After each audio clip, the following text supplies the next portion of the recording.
Katanya sih buat bikin whipped cream, tapi bikin fly. Adanya selain yang pink ini ada nggak sih yang memang mengandung nitrous oxide? Kita lihat tuh di balon diisi kan, diisi dengan nitrous oxide, terus kemudian dihirup, di vapes kan, suka dimasukin yang lain-lain tuh. Ini kalau Etumidex kan terkenalnya namanya kepot. Ini si tabung pink ini nih, gitu sekian lama kirain aman-aman aja. Please help me. Nah itu apakah harus direhab atau gimana? Menjadi kesulitan karena mungkin sudah adiksi, udah ada dorongan, ada craving, perlukan bantuan. Nah,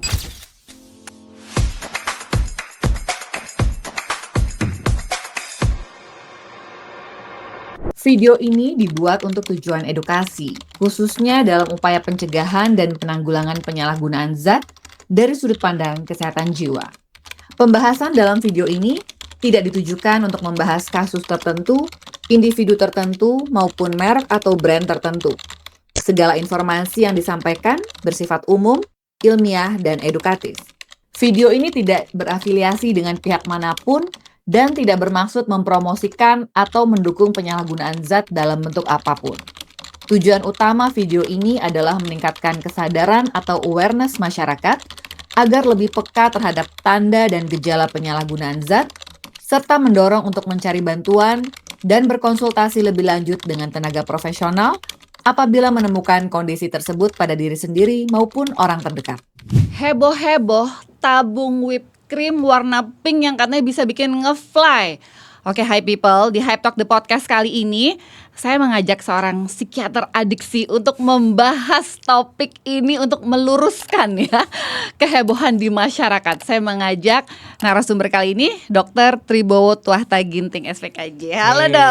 halo, Dr. Apa kabar Vivi. dok? Baik. Baik. Sibuk ya dok? Ya lumayan. Lumayan. Katanya mau ikut itu tuh.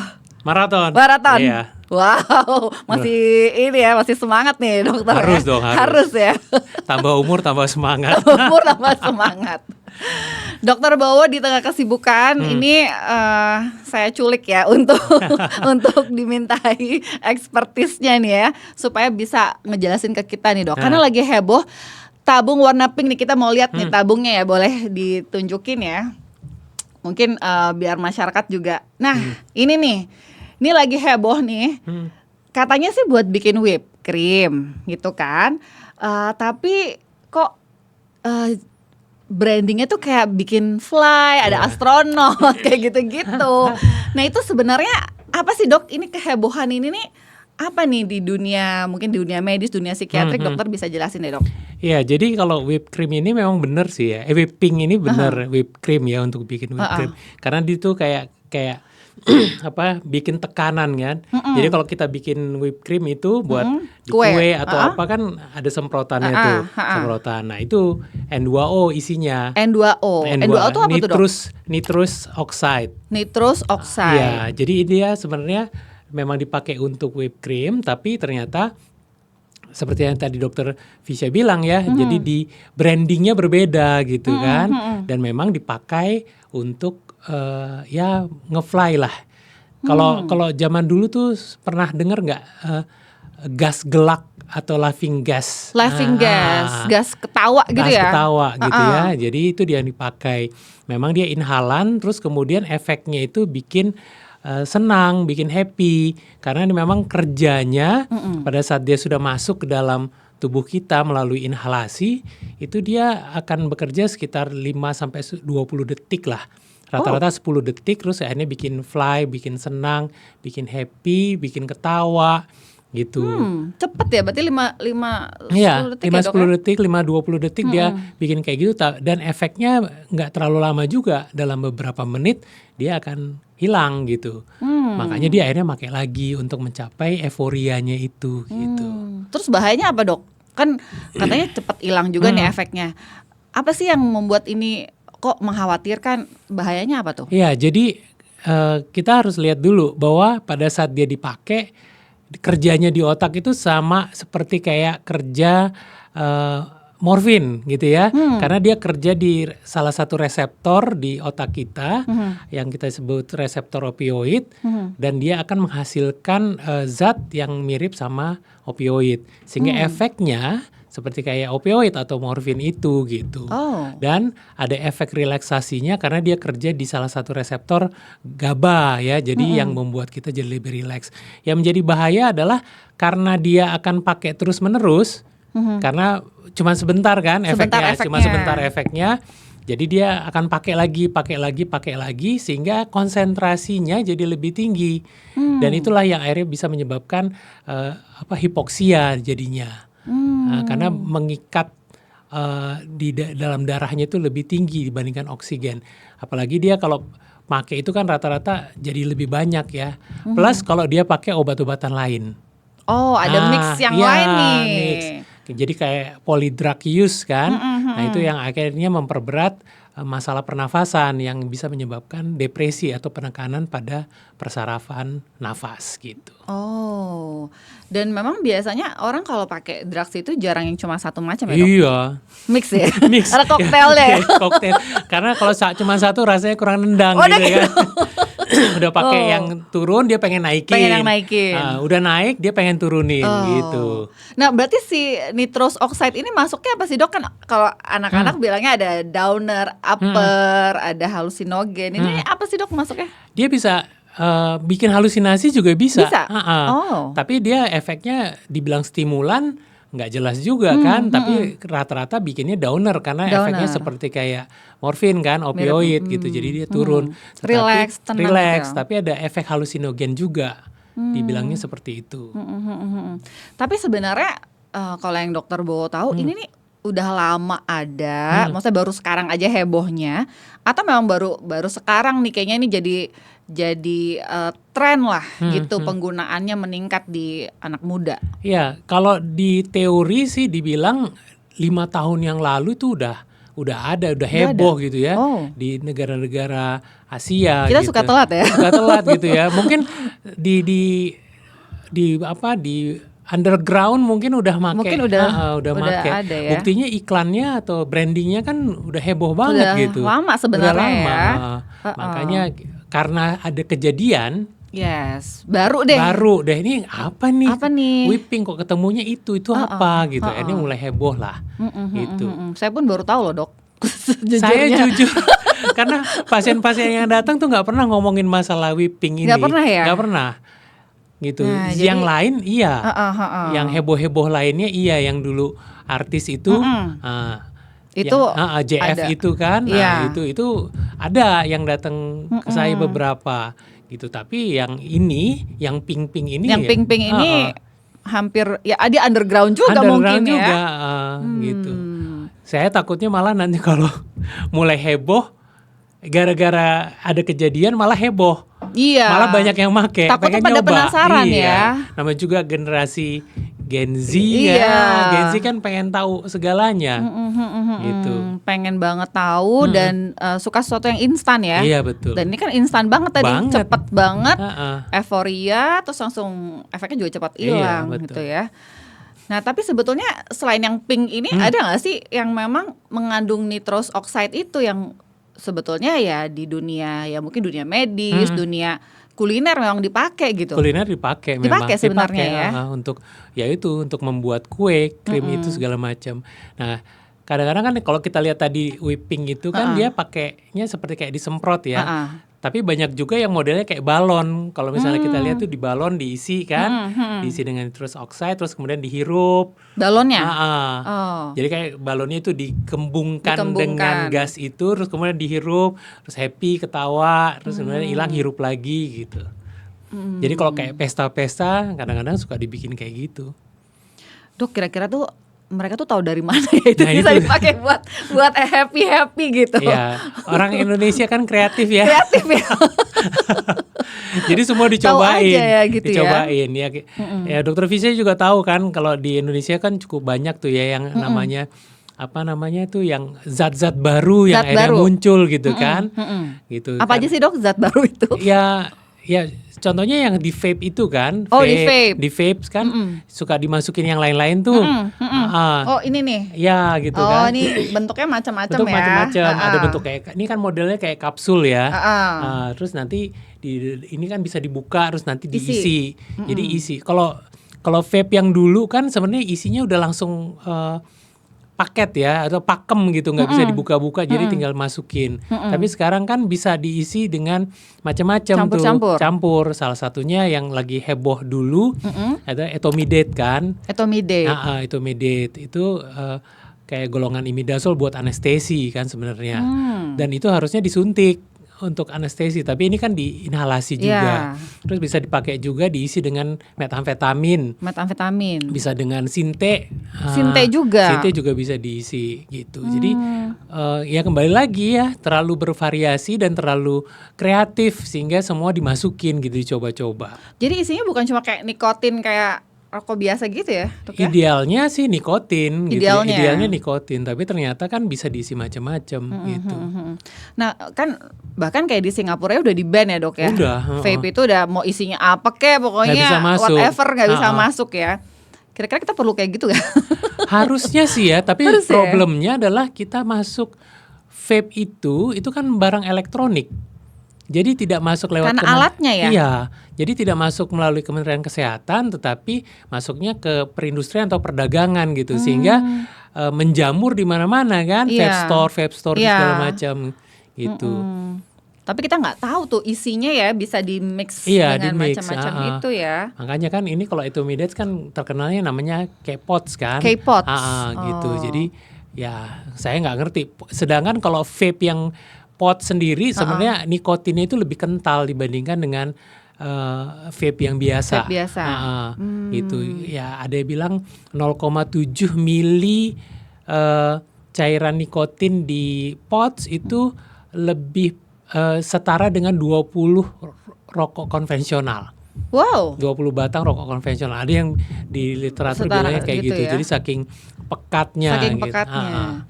Jadi bukan berarti vape ini kayak membantu orang ngurangin rokok konvensional ya? Harusnya gini. Jadi Gimana nih? jadi kalau misalnya di adiksi kan sebenarnya ada istilah substitusi ya. Substitusi. Nah, sebenarnya rokok itu maunya disubstitusi sebenarnya. Gitu. Seperti kayak opiat kan, opioid, heroin itu disubstitusi. Rokok disubstitusi dengan vape sebenarnya, cairan yang lebih rendah dan bisa diatur kadar nikotinnya. Misalnya kita mau diukur gitu. Dan kita juga bisa misalnya sekarang berapa mili kadar nikotinnya harus nanti turunin. Maunya seperti itu. Tapi kenyataannya kan kalau proses adiksi ada toleransi dan lain-lain sehingga akhirnya jumlah nikotinnya malah makin bertambah. Dan tergantung dari niat. Kalau misalnya seorang ganti tapi nggak niat untuk berhenti ya sama aja bohong ya. gitu kan. Cuma beda metode aja. Beda metode dan dibilang memang lebih aman gitu ya karena tidak ada kandungan tar dan lain-lain dan bakarannya, tetapi tetap ada risiko-risikonya karena di situ ada pengawet, ada perasa yang akhirnya bisa menimbulkan iritasi dalam pernafasan, bahkan ada literatur yang mengatakan bisa menimbulkan kanker gitu karena propilen oxide-nya yang terbentuk setelah diuapkan itu gitu. Tuh dengerin ya yang masih pada yang harus sudah mulai ini ya, mulai menyadarkan diri nih ya. Ternyata nggak seringan itu tuh yang dibayangkan gitu ya. Dok, tapi kalau yang kayak K-Pods tadi tuh apa tuh bahayanya apa kalau si K-Pods ini? Sebenarnya hampir mirip dengan whipping tadi karena reaksinya sama, yaitu bekerja untuk relaksasi, untuk tenang, tetapi akhirnya bisa menyebabkan iritasi pernafasan tentunya. Terus kedua ada kegelisahan, kecemasan karena kita tahu efek withdrawal setelah menggunakan adalah kebalikan dari efek pada saat menggunakannya gitu. Sakaunya nih ya. Jadi sakaunya ya gelisah segala macam termasuk halusinasi karena bisa melepaskan dalam tanda kutip ada zat kimia yang namanya dopamin dalam jumlah yang cukup banyak sehingga akhirnya itu yang merangsang munculnya gejala-gejala psikotik atau gangguan jiwa yang berat gitu. Wow, jadi awalnya sih pengen relax aja, pengen happy-happy aja, tapi ternyata dampaknya seberat Sampai itu situ. ya. Dan bisa yang sampai kematian juga ya, Bisa. fatal ya. Kalau kombinasi, Kalau kombinasi. kombinasi dengan obat-obatan lain, kita kan nggak tahu ya. Yang kasus kemarin itu Iya. dia pakai apa aja gitu. Hmm. Apakah cuma whipping saja atau ada kombinasi? Tetapi dari literatur dikatakan kalau kematian itu biasanya disebabkan karena ada kombinasi. Biasanya. Biasanya. Saya nggak tahu kalau misalnya ternyata jumlah dosisnya banyak sekali sehingga akhirnya terjadi hipoksia, itu juga bisa. Nah ini memang perlu diketahui oleh masyarakat ya bahayanya, karena mungkin mereka merasa kan bisa diakses dengan mudah, bisa dibeli. Maksudnya ini bukan kayak narkoba ya, Iya. yang diselundupkan gitu kan. Nggak harus dok. pakai izin Nggak harus formulir pakai segala izin, macam kan. gitu ya. Tapi ternyata ya bahayanya memang harus diketahui dan risikonya ditanggung oleh masing-masing Iya. nih sebenarnya gitu ya. Nah kalau yang sampai misalnya berhalusinasi, sampai ada gejala-gejala psikotik kayak gitu, biasanya tuh apakah mereka juga diterapinya sama kayak orang yang juga ngalamin gejala psikotik, gangguan Iya. jiwa lainnya gitu dok? Ya betul dokter Visya. Jadi pada saat seorang mengalami gejala-gejala gangguan jiwa gitu ya, halusinasi atau gejala-gejala psikotik, tata laksananya ya sama simptomatik sebenarnya. Karena kita belum punya nih baik antidot maupun obat-obatan yang spesifik untuk itu. Beda dengan kalau ada kondisi penggunaan zat lain gitu ya. Jadi misalnya kalau ada halusinasi, ya berarti kita tata laksana lah halusinasinya dengan obat-obatan. Misalnya dia cemas atau ada gejala-gejala depresi, ya berarti ditata laksana sesuai dengan gejala-gejala yang ada gitu. Jadi ya berdasarkan gejala yang Betul, muncul aja ya. gitu ya. Nah kalau misalnya nih dok, ternyata karena pemberitaan sekarang, terus kemudian juga mulai banyak ya konten edukasi tentang hal ini, terus akhirnya ada yang memeriksakan diri nih gitu. Apakah mereka tuh udah harus pasti direhab? Kalau mereka bilang, dok nih ternyata gue pakai ini nih si tabung pink ini nih gitu sekian lama, kirain aman-aman aja. Please help me. Nah itu apakah harus direhab atau gimana tuh dok tahapan terapinya? Iya, jadi pertama kalau dia datang dengan niat sendiri berarti Bagus kan ya? bagus banget Bagus kan gitu banget. ya. Terus kemudian menjadi kesulitan karena mungkin sudah adiksi sehingga ini dia sulit untuk menghentikan. Iya. Yang lebih sulit lagi kalau udah ada dorongan, ada craving yang dia rasakan. Nah, itu yang memang memerlukan bantuan.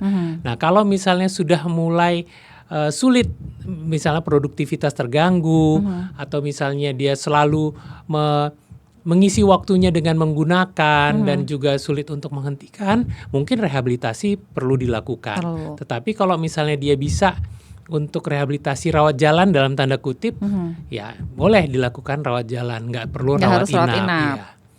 Tapi memang mungkin Pengawasan ya. iya, peran keluarga Nah, itu itu juga dia. penting gitu. Soalnya kita nggak bisa tentunya mengawasi 100% kalau Betul. rawat jalan ya. Iya, Butuh support system itu dok ya. betul. Dok kalau dalam praktek dokter nih kalau kasus adiksi yang sekarang ini gitu, yang paling banyak apa sih dok? Kemarin ada yang kasus K-pop itu ada K-pop. ada. Terus kemudian ada methamfetamin ada. Sabu ya, methamfetamin. Sabu. Tapi ada nih kemarin tuh saya baru dapat tuh pasien mantan sabu. Terus kemudian ngobrol cerita-cerita masuk ke judol. Waduh, dari mantan sabu ke judol. Ke judol. Tapi Terus sabunya berhenti gak dia dok? berhenti. Oh ya? Berhenti. Larinya ke judol. Nah, terus kemudian udah Sama-sama akhirnya ngabisin duit ya. di terapi judolnya berhenti. Sabunya juga berhenti. Terus dia cerita pakai nih K-pots. Oh.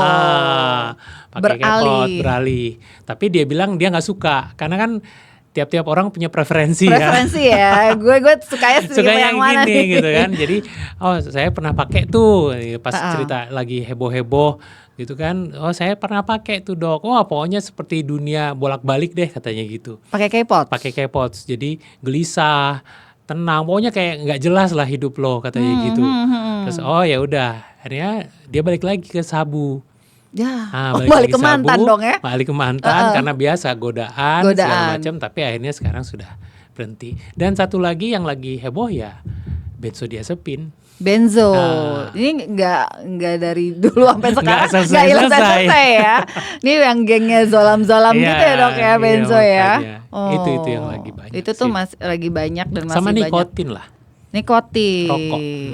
Nah itu kan dokter Bowo juga waktu itu ini ya dok ya, meneliti tentang Iya, terapi untuk itu ya. terapi untuk itu. Kayak susah banget deh orang untuk bisa lepas dari rokok tuh dok.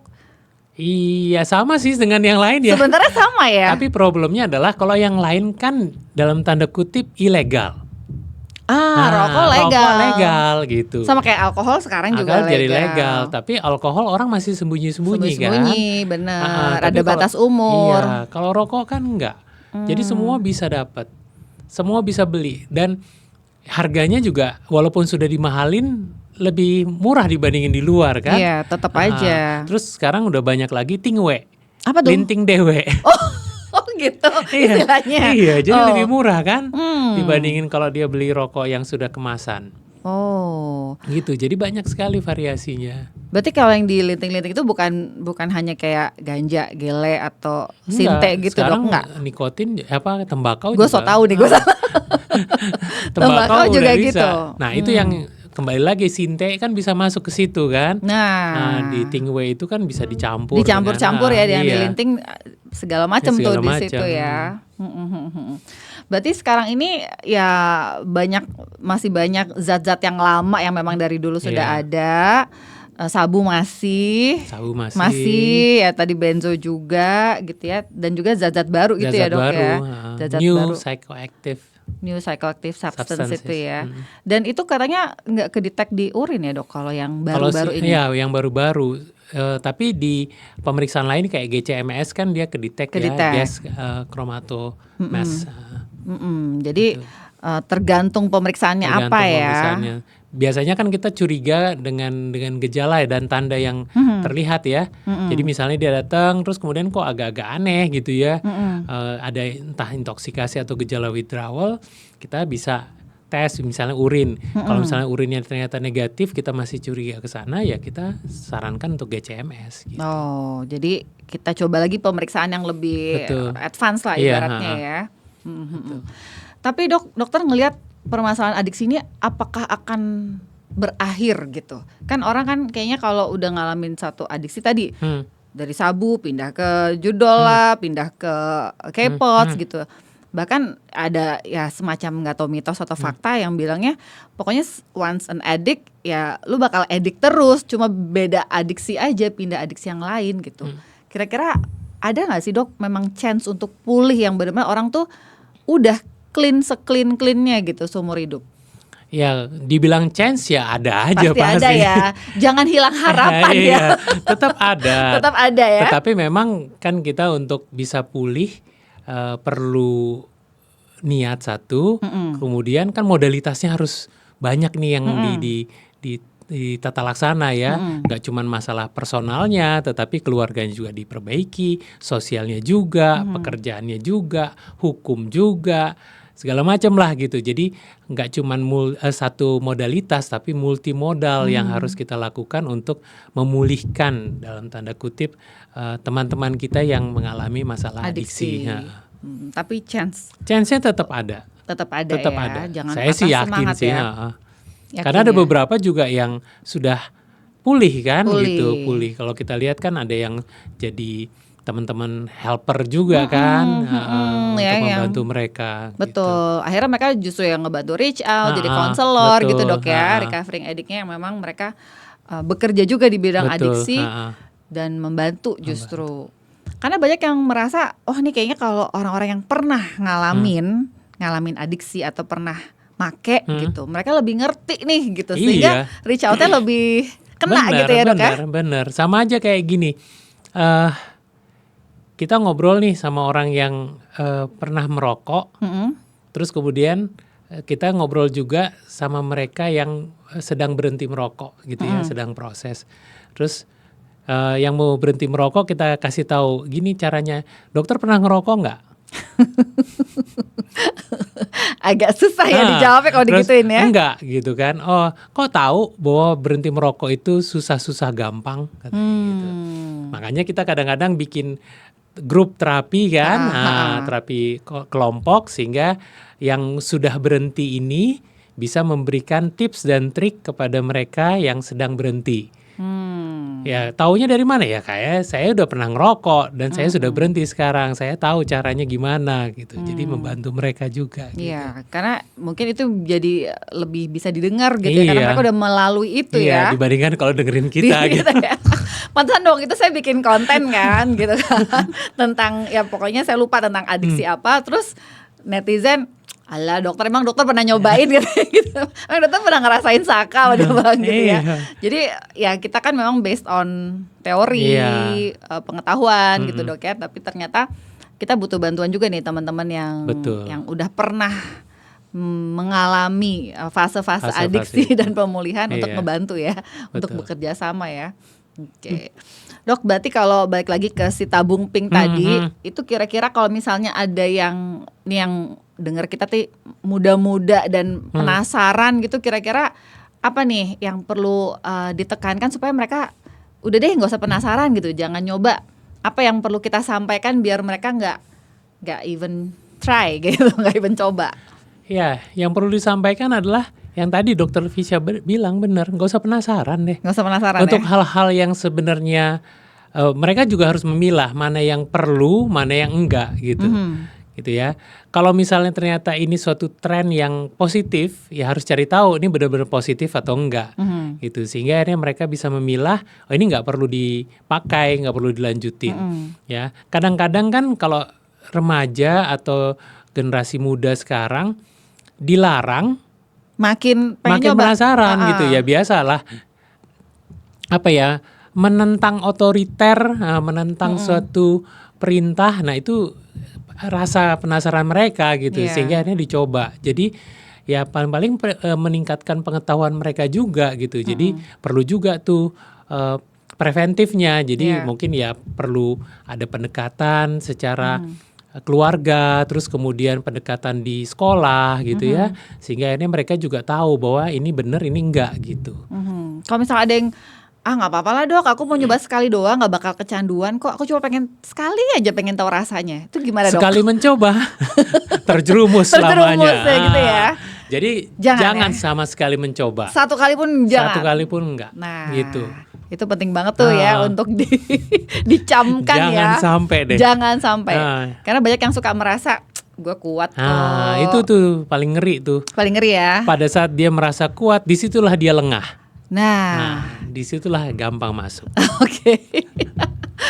Oke, itu message yang penting banget untuk dipahami oleh masyarakat. Berarti jangan pernah mencoba. Jangan Jadi pernah preventif mencoba. lebih baik ya dok ya. Iya. Pencegahan lebih baik. Buat yang memang sudah mungkin katakanlah kecanduan atau sudah jadi ada penyalahgunaan dan bermasalah penggunaannya, ya harus konsultasi ya Betul. untuk menjalani mungkin proses terapi. Dokter Bowo, seru banget perbincangannya karena Yoi. topiknya lagi hype banget Hype ini ya, banget. lagi hype banget. Saya mau minta Dokter Bowo untuk kasih mungkin apa ya, message lah ya, pesan-pesan buat audiens kita ya terkait mungkin narkoba atau penggunaan zat lah in general. Kira-kira pesan untuk mereka apa, pencegahan ataupun perlu konsultasi, silakan dokter kasih pesan. Iya. Jadi teman-teman semua, jadi dalam kondisi adiksi atau ketergantungan ini kita perlu tahu bahwa zat itu banyak banget gitu modelnya. Ya, jadi setiap kali kita tahu ya jangan pernah mencoba atau merasa dalam tanda kutip menantang keinginan tahuan kita supaya akhirnya kita mencoba hal-hal yang baru gitu ya. Terus kemudian kalau misalnya memang sudah pernah mencoba, ya langsung hentikan. Gitu, jangan sampai nanti ada perubahan struktur kimiawi di otak yang akhirnya menyebabkan kita nggak bisa lagi berhenti di situ. Terus kemudian kalau misalnya memang ada niat untuk berhenti, ya langsung informasikan. Dan jangan takut stigma, ya karena banyak tenaga kesehatan yang siap untuk membantu teman-teman semua yang sudah pernah menggunakan. Ya, dan jangan selalu berpikir bahwa keluarga juga akan meninggalkan, enggak. Tetap harus informasikan ke keluarga biar keluarga juga bisa membantu teman-teman semua. Ya, jadi harus ingat bahwa no drugs sama sekali ya. Jadi no drugs, no drugs. Mau yang paling kecil, yang paling ringan, yang kita anggap ringan seperti rokok, sampai yang terberat sekalipun. Itu saja. No drugs No at drugs all at ya all. pokoknya ya. Luar biasa. Mudah-mudahan ini tercamkan ya. Mudah-mudahan ya. Mudah-mudahan ya. Tercerna dengan baik. Dan kalau ada yang mau konsultasi sama Dokter Bowo, dokter praktek di mana, Dok? Dokter boleh share. Waduh. Nah, di mana, Dok? Praktek Rumah Sakit Persahabatan, Mhm. Rumah Sakit MMC Jakarta di Kuningan, dan ada klinik di Kemang namanya Klinik Kata Kita. Oke deh. Mudah-mudahan yang menyimak kita bisa terinformasi, Dok, Ya. bisa tercerahkan gitu ya, bisa semakin yakin untuk berhenti atau untuk Ya. ya udah nggak nyoba sama sekali Nggak nih nyoba gitu sama ya. sekali. Jangan sampai Jangan terjerumus ya. Thank you banget Dokter Sama-sama, Bowo. Dr. Risha. Makasih udah ngeluangin waktunya Ya, di tengah terima kasih kesibukan. atas Sukses. kesempatan yang diberikan. Sukses selalu. Sama-sama. Next time mudah-mudahan ada kesempatan kita Siap, ngobrol lagi ya. siap. Thank you so much. Thank you hi people. Mudah-mudahan bisa tercerahkan ya. Dan buat yang penasaran dengan topik-topik serupa atau punya pertanyaan khusus nih tentang topik yang kita bahas, tulis di kolom komentar. Jangan lupa untuk subscribe, share video ini sebanyak-banyaknya agar banyak orang yang terinformasi seputar topik ini.